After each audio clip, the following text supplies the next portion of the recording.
It's 4 agreements from meet_the Freemans. I would assume their name is the Freemans and that they're a husband and wife. But they say that they treat these laws in our marriage, they treat these as if they are laws in their marriage, no matter how mad either one of them get. Yeah. And so there's 4 of them. I'll kick it off with the first one. And the first rule is no yelling. This is a major trigger that makes conversations feel very threatening. So instead, we each give each other a chance to talk and don't interrupt each other. Yeah, I think it's huge because yelling just elevates to another level of like, this is a threat. This is like, it stirs something in your nervous system that is really hard to overcome, especially as a woman. Like, if there's like yelling and a lot of anger, it's hard for me to even form my thoughts. Yeah. You know, because it's literally like your nervous system is viewing this person as a threat to you, like physically. It's tough because I think yelling is an overcompensation for not being able to accurately articulate strong emotions that you're feeling. And so to try to get the point home, you yell, or you lose control of the way that you're feeling because the emotions are so high that you yell. The tough part is that most of us who had upbringings and challenging home dynamics where yelling was a part of maybe a dysfunctional parent relationship or maybe another sibling relationship. It's actually like, and I hate to use this kind of woke term, but it is very triggering to childhood trauma. Even though I think that gets over exaggerated sometimes, like it's true. Like it does bring up a lot of like very uneasy feelings, at least for me, when yelling surfaces or when I find myself yelling because I'm like, fuck, I just acted like all those asshole male authority figures from my childhood that I promised myself I would not be. Yeah. Yeah. And, you know, this is something that once you implement these or once you agree to them, it might take a few arguments to actually fully commit and remember and all of that. But number 2, no name calling, cursing, or attacking their character. This quickly creates you versus me dynamic and no longer feels safe. Instead, we express how we are feeling and what we need/want from the conversation. I think this is an absolute no-brainer, like absolutely 100% agree with this. You and I have never really, I don't think you've ever, either one of us has ever called each other like a name. No. Like, you effing bitch. No. Yeah. That stuff. It's just not productive. It's just really, really low-hanging fruit that perpetuates, again, the threatening, just unproductive conversation. It's not even a conversation. It's like a screaming match at that point. And if your goal is to insult and attack their character, then you need to do some work on your consciousness. You need to do some work on your maturity, because that is not a sign of a healthy relationship, is people who cannot argue without attacking the person's character or name calling. Yeah, that's a very strong boundary in our relationship that I think would be super problematic. I will say, though, cursing, name calling, cursing, or attacking their character, that's one that I could work on for sure. Because I definitely, when we have charged conversations, it's not that I'm yelling F words at you, but I'm using curse words to drive a point home.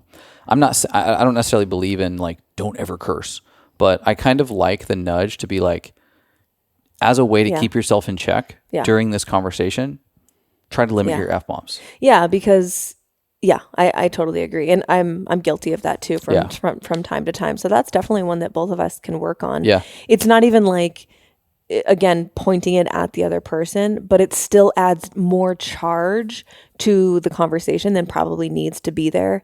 And there's just so many other words that, you can find. Because the reframe, they say instead, we express how we are feeling. Well, sometimes when we have what I think to be healthy charged conversations, sometimes I'll explain the way that I'm feeling with an F-bomb.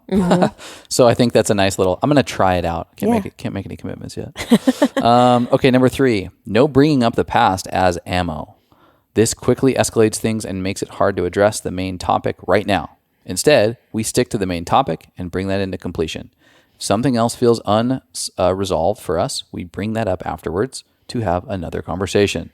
Yeah. Super important. We've mentioned this 20 times on the podcast. Like, do not bring up past history or events or arguments, especially if they've already been resolved. Right. You know? Or if it's only a way to win the argument or to hurt the person. Remember when you did this too? Right. We obviously have a past that includes divorce and ways that we've hurt each other. And one of the foundational pieces to part 2 was I commit to not using the past to hurt you. Yeah. And, it was and we have not done that. Now, that doesn't mean those things haven't surfaced, that challenges haven't risen from our divorce that need to be maybe addressed or thought through or just metabolized. But it's not to be brought out like an old fucking, sin that you need to reconcile with me just in order to get through a conversation about, something that's relevant today. If it is, I will say, if it is relevant to the conversation, so like, I'm not going to get into the details, but like, say we're having a charged conversation about when you felt triggered by something I said or whatever like that.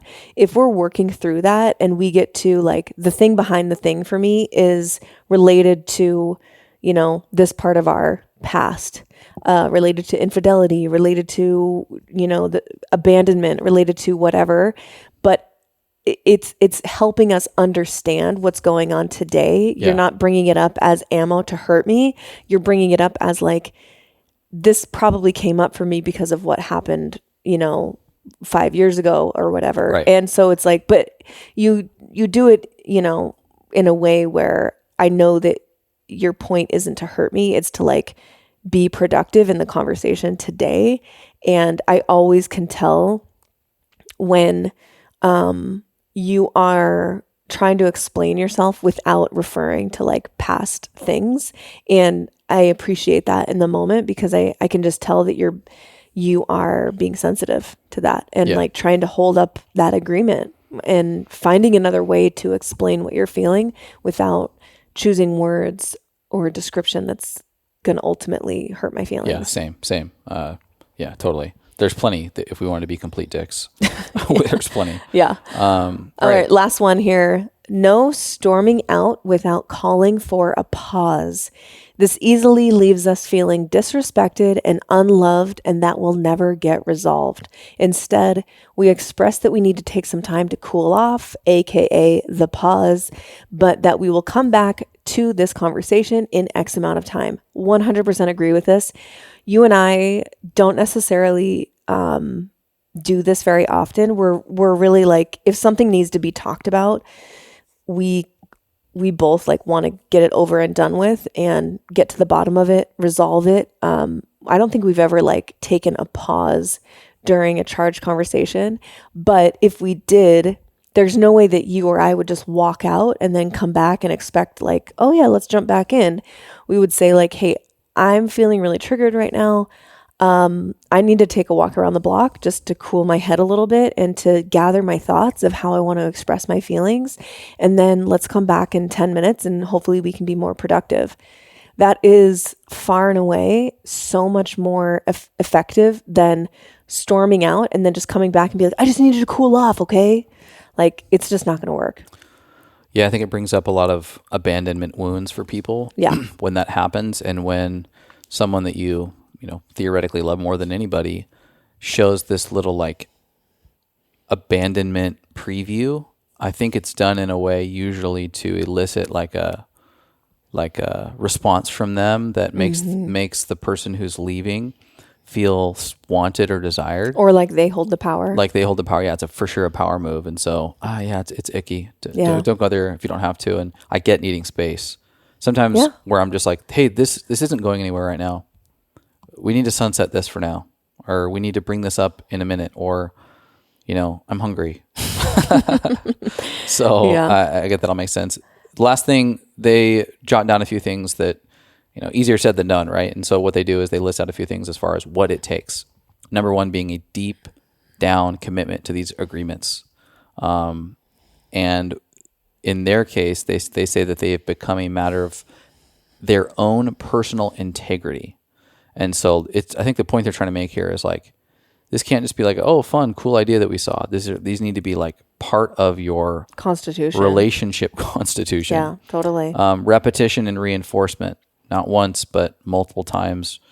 And then mastering emotional regulation. And so it's obviously a little bit broad, but what that means to me is just having the perspective of the observer on your own emotional pattern and the trends by which you find yourself continuing to loop through in charged conversation or with your romantic partner, and just going, oh, that's a pattern. Oh, I'm at an emotional high or an emotional low right now. Maybe not the best time to just unleash. And just being an observation of where you are at emotionally before you make communication that could really hurt somebody.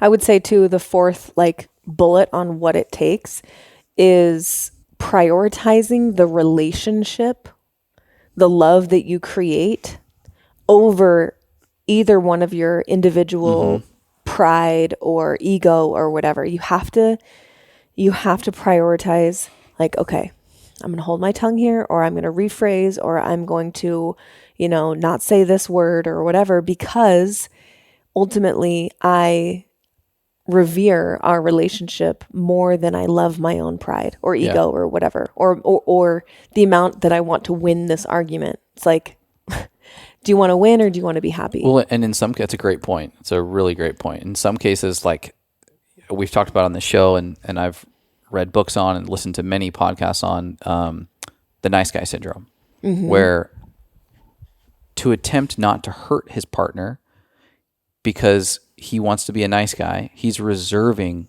strong opinions that are actually for the betterment of the relationship or the family. And so this is kind of the passive husband, passive father who defaults to his wife being the full-blown leader 100% of the time. That's not a healthy thing for most masculine, essenced men. And so sometimes for the betterment of the relationship might actually be speaking your authenticity in that moment, even if it makes your wife feel uncomfortable or in a position that she's not used to, or vice versa.